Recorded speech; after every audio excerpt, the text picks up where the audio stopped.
Hello, everybody. My name is Mr. Schrar, and I would have been your cooking teacher as part of the PAA 9 rotation. Um, and now here we are. So we would have started with a kitchen basics and safety booklet. So hopefully you have, well, you do have access to this through the school portal.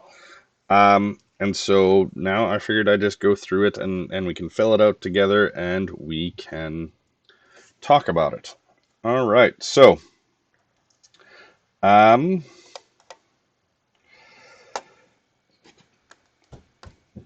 so in terms of kitchen safety, your safety um, must come first, whether it's your safety or the safety of your classmates. It is the most important. Um, but before we can really talk about safety, we have to have a bit of an understanding of what is what I get a bit of a uh, introduction to cooking. Now, normally I would have given you these surveys, and well, that is another assignment. But I would have gotten to get to know you a bit better. But in general, I am going from a position of zero. I'm assuming no one knows anything, or at least that there's someone in the class who doesn't know anything. So for some of you who are more familiar with the kitchen, who've been helping out in the kitchen, or maybe like you cook some meals yourself, um, a lot of this won't be new. Maybe none of it will be new, but for some people, this could be the first time they're seeing this. Um, but because it's a video, you can just fast forward if you want to. All right, so let's look at some hand tools. The first one is a whisk. So the whisk you can see has thin wires that are looped, and so it's used to beat or stir a substance, usually cream or eggs, with a light, rapid movement. When you want to turn cream into whipping cream, generally you use a whisk to incorporate the air to give that whipping cream some volume. Um, the second one goes by two names. It could be a turner. Man, I hope that doesn't happen too much in this video where it goes above that way. So it could be a turner, but sometimes it's also called a spatula. It's a cooking utensil with a wide flat blade that is not sharp, used especially for lifting foods out of pans. So this one you can see the blackness is on this particular image is silicon. But you can have, like, a lot of times it can just be metal. But sometimes with nonstick pans, you want to avoid metal contact. So this one is coated in silicon. So the other one, so this is also sometimes called a spatula, or it could be called a rubber scraper. It is a broad, flat, flexible blade used to mix, spread, or lift material. It can also be used to scrape the food off the side of a bowl, hence rubber scraper. So there again, because it's flexible, that is almost always going to be silicon. You're not going to have a metal rubber scraper because it needs to be able to conform to the side of the bowl as you scrape it out. Next, we have a ladle, which is a large, long-handled spoon with a cup-shaped bowl used for serving soup, stew, or sauce. This one, it's a large spoon with slots, so it is a slotted spoon. You use it to drain liquid from food. So if, for example, you were poaching an egg, and when you poach an egg, it's sort of when you boil it. So you want to scoop out the egg, but you don't want any of the water that comes with it. That's why you'd use the slotted spoon. When you deep fry things, um, again, I'm not talking the industrial deep fryers or like with the baskets, but if you just heat up oil in a pan and then you throw in, I don't know, whatever you're throwing in, matzo sticks, you want to scoop it out. You don't want any of the hot oil to come with it. You just want the food. So you'd use the slotted spoon so that that hot oil would just drain out. See now that the S disappeared. It's a slotted spoon, not a lotted spoon. All right, the next device is a grater. It's a device having a surface covered with holes or edged by slightly raised cutting edges. So the grater will shred food or grate food. I don't know, 4 years ago, when Donald Trump was saying, let's make America great again. And of course, there it was great, like the adjective. People are saying, let's say no to shredded cheese and let's make America great again. So great, like the verb, like grated. Funny pun. Um, Next, we have measuring cups and measuring spoons. So we'll talk a bit more about those while we get when we get into recipes and things like that. But there are two different types of measuring cups. There's wet measures and there's dry measures. And then you have the spoons here, which would just be for smaller amounts. Generally, measuring cups, as the name would apply, measure cups or half cups, quarter cups, three quarters, one third, two third. Whereas spoons are generally teaspoons and tablespoons. So, there are different types of knives that you use in a kitchen. The first is a paring knife, which is mostly used for fruit and vegetables. So the advantage here, because I'm taking a video, let's open a new Google window. So paring knives are very common. I'm certain most of you have a paring knife. Like I know for me, this middle one, or even this top one, it's a very common design that you see. You don't really see one in anyone's hand to get a. Well, I suppose you sort of get the scale by the fact that the blade is, roughly the same size as the handle. It's a much shorter knife. You definitely use this to cut up an apple, something like that. Um, so the next one is a bread knife. Um, it is a knife with a serrated edge. A serrated blade is something that looks like a saw with sharp teeth. Now there again, I can't show you the knives that we'd have in the kitchens at school because we're not there. But I can just do this. So you can see, this one sort of gives a good view. You can see how instead of being a flat surface, there are these teeth. Certain things do need a serrated edge in order to cut. It's not just sharpness.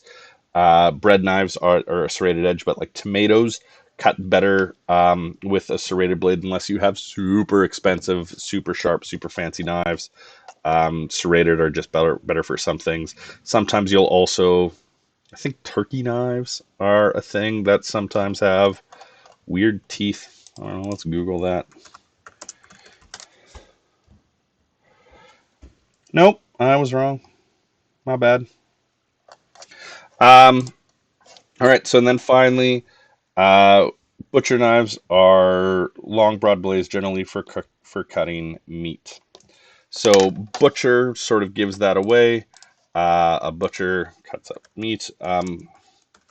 So a butcher knife will be like you can see there are some cleavers here, um, but like so this sort of knife would be what we'd have in the kitchens at school. So you can see it's a much larger blade just based on the fact that the handle is half to a third of the blade. The blade is much bigger, able to cut much further in. So like you could cut an apple with this knife. It's just overkill. Like you want to match the tool with the tasks, and so you want to use the right tool for the right job. And the fact that this blade is so much bigger means it's not ideal for cutting, pardon me, fruit or vegetables. But if you were to use a paring knife to try and say cut up a steak, you'd run into some difficulties. All right, so next are some electric tools.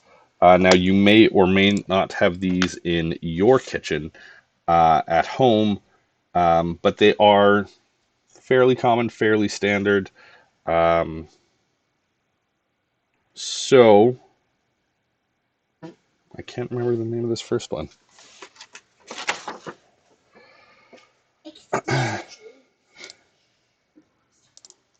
Right, so the first, sorry about that, the first tool goes by sort of different names.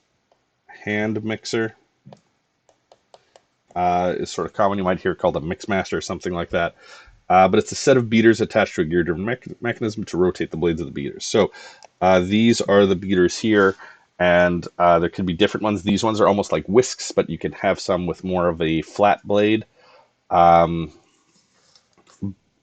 and they do come out of the machine through a button at the top, and usually there's 5, maybe 6 speeds, and so that can help you, rather than like if you were to try to whip some cream with a hand whisk, that would take a long time.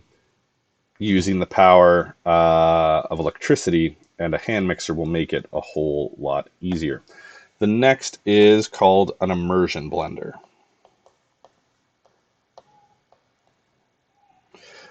So it is a handheld tool. So underneath this part here, if you look at the underside, there'll be a blade that just spins around a ton. So people will use it to, like I've seen it most often for pureeing small foods, maybe to beat eggs, whipping cream, not so much. But you do see it used for that from time to time.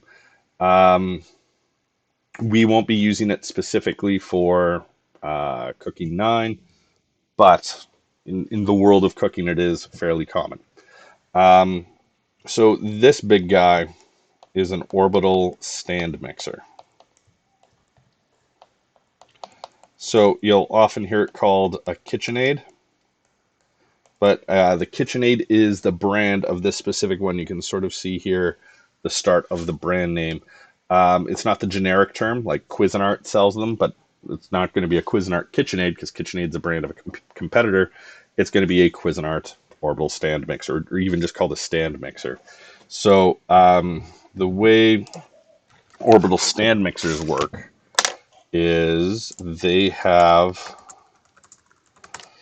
I might have to show a video on this one to show how it works. You can see, oh, this is sort of a good picture here. Let's do that. So here it has the whisk attachment, and this whisk is going to spin, but you can see it's not centered here, so like it will orbit around a center here. So like there's sort of 2 turning motions as it goes. So this will be turning, it's almost like the sun, or pardon me, the earth around the sun. The earth spins around by itself, but it's also orbiting the sun. This whisk will be turning around by itself, and it will orbit around its little diameter here. So the whisk will get close to the entire outside of the bowl while still turning. So it's a very, very effective mixer. I wonder if there'd be a YouTube video. Like, certainly there'll be a YouTube video if I search up orbital stand mixer. But the question is, how good will that video be? Yeah.